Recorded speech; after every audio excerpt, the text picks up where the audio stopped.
Hai, kembali lagi dengan saya, Rendra Sedoya dari Digimaya. Di video ini, saya akan membahas terkait Dynamic Search Ads atau yang biasa kita kenal dengan istilah DSA. Ya.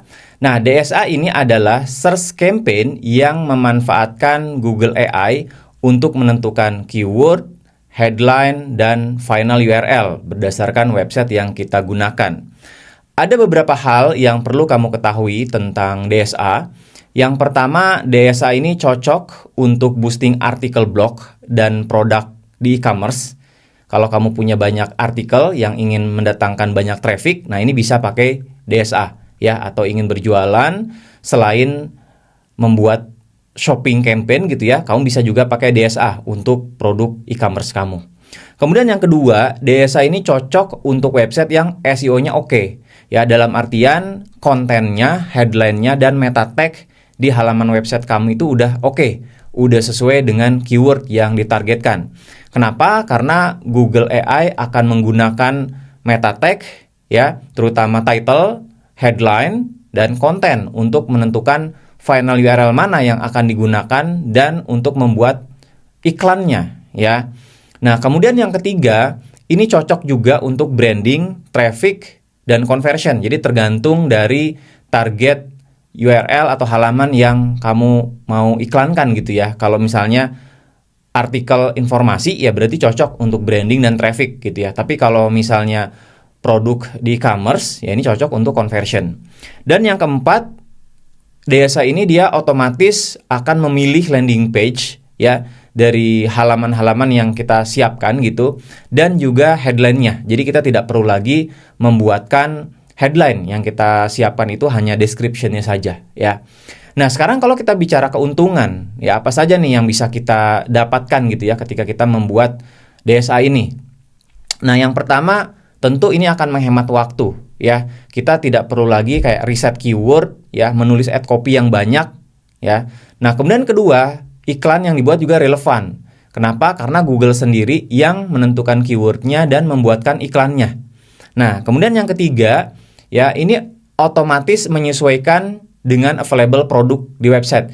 Misalnya katakan di website kamu sudah banyak produk yang sold out ya, kita tidak tampilkan lagi produk itu di e-commerce. Nah, otomatis iklan DSA juga menyesuaikan tanpa kita harus merubah iklannya gitu ya. Dan yang keempat, ini bisa menjadi additional traffic gitu. Misalnya kamu sudah punya search campaign ya, terus kamu ingin lebih memboosting lagi gitu ya, biar dapat banyak traffic lagi dan mengejar keyword-keyword yang mungkin tidak kita jangkau di search campaign yang utama gitu ya. Nah, ini kita bisa pakai campaign DSA ya. Oke, mau tahu cara membuat campaign DSA seperti apa? Simak terus video ini sampai selesai. Oke teman-teman, di sini saya akan mendemokan bagaimana caranya kita membuat campaign DSA ya. Nah, kalau teman-teman membuat campaign baru gitu ya, misalnya lewat sini bikin campaign ya, atau lewat sini juga sama bikin campaign baru, itu dia tidak bisa langsung membuat DSA campaign gitu ya. Jadi kita kayak bikin aja dulu campaign seperti biasa. Karena yang membedakan DSA campaign dengan search campaign biasa itu adalah jenis ad groupnya ya. Jadi jenis ad groupnya kalau DSA itu namanya dynamic gitu ya. Nah, jadi kayak bikin biasa aja dulu search campaign. Nah, nanti kalau kita sudah selesai, itu nanti kita masuk aja ke bagian ad group ya. Nah, kalau kita bikin dari ad group ya, kita misalnya bikin ad group baru di sini. Nah, di bagian sini nih, ini kita bisa rubah jenis ad groupnya dari standar ke dynamic ya. Nah, lalu di sini kita masukkan websitenya ya, bahasa dari konten websitenya gitu ya. Misalnya di sini saya masukkan nih digimaya.com gitu ya. Terus di sini kita rubah Indonesia nih. Nah, sini ya sesuaikan aja nama ad groupnya, ad group DSA gitu misalnya ya. Nah, di sini penargetan konten atau halamannya gitu ya. Nah, di sini ada 3 pilihan utama nih. Kalau di sini biasanya kalau sudah sering beriklan di DSA itu akan ada nih kategori. Ya, jadi kategorinya itu sudah ditentukan oleh Google berdasarkan kategori dari konten website kita gitu ya. Misalnya kita punya banyak artikel, nah itu kontennya itu biasanya disesuaikan, kategoriin gitu sama Google ya. Nah, kemudian yang kedua di sini kita menentukan sendiri gitu ya, URL mana yang kita mau gunakan gitu, atau kita bikin rules di sini. Ya, kalau kita pilih yang use exact URL artinya kita tentukan sendiri nih. Ya, kita punya 10 target URL, ya udah 10-10-nya kita masukin di sini kan gitu ya. Nah, kalau kita memilih yang rules, nah berarti ini disesuaikan dengan rules-nya di sini. Nah, rules-nya ini bisa berdasarkan page content, ya. Page content yang terdiri dari apa? Ya, kita tulis di sini keywordnya lah gitu ya, konteks keywordnya.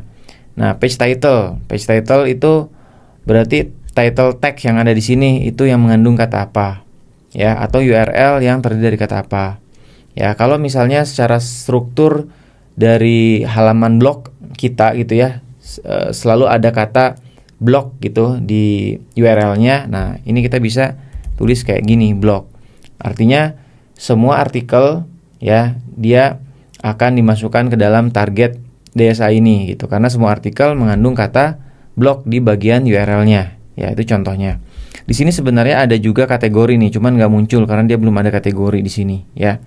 Nah, atau yang ketiga, kita pilih all web page. Jadi ya udah semuanya aja, itu terserah si Google lah gitu untuk memilihkan gitu ya, mana yang kita akan yang dijadikan sebagai target URL gitu ya, yang akan digunakan sebagai final URL dan juga sebagai pembuatan headline ya gitu ya.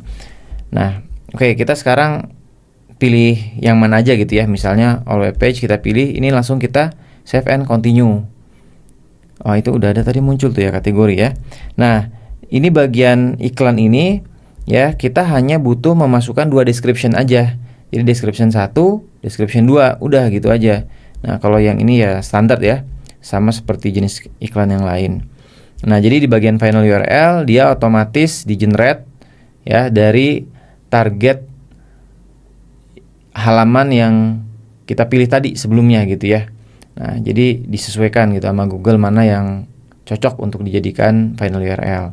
Nah, headline-nya juga begitu. Headline-nya juga bisa diambil dari title tag ya, dari headline juga judul artikel, atau bahkan bisa juga dari konten. Ya, tapi yang utama adalah dari title tag dan headline. Headline itu maksudnya judul utamanya, judul artikelnya ya. Nah, itu makanya title tag dengan headline di website kita itu harus bagus lah kalau kita mau menggunakan DSA ini gitu, disarankannya gitu. Ya, dan display URL juga nggak perlu ya, dia otomatis akan menggunakan domain ya, domain dari website atau halaman yang kita targetkan ya. Kayak gitu aja sih sebenarnya kalau untuk DSA ya. Nanti kalau di bagian reportnya juga bisa kita lihat ya, sistemnya bisa kita lihat. Nah, cuman kita tidak bisa menggunakan target keyword ya. Jadi nanti yang ada itu kita hanya bisa memblok atau negatif keyword gitu. Jadi sama aja dengan jenis campaign search biasa gitu ya. Kita bisa melihat sistemnya gitu, lalu kita negatifkan kalau ada sistem yang tidak sesuai. Ya, itu sebagai gambaran teman-teman ya, bagaimana kita membuat campaign DSA. Oke, sampai di sini dulu ya, mudah-mudahan bermanfaat. Kalau kamu pemilik bisnis atau profesional yang menggunakan Google Ads sebagai sumber traffic ke websitemu, saya sarankan kamu join program Google Ads Next Gen, sebuah program pelatihan Google Ads hasil kolaborasi Digimaya dan Google Indonesia, untuk mensupport para pelaku bisnis di Indonesia agar bisnisnya dapat terus berkembang dari waktu ke waktu. Untuk informasi selengkapnya, kunjungi digimaya.com/nextgen. Sampai jumpa di pelatihannya.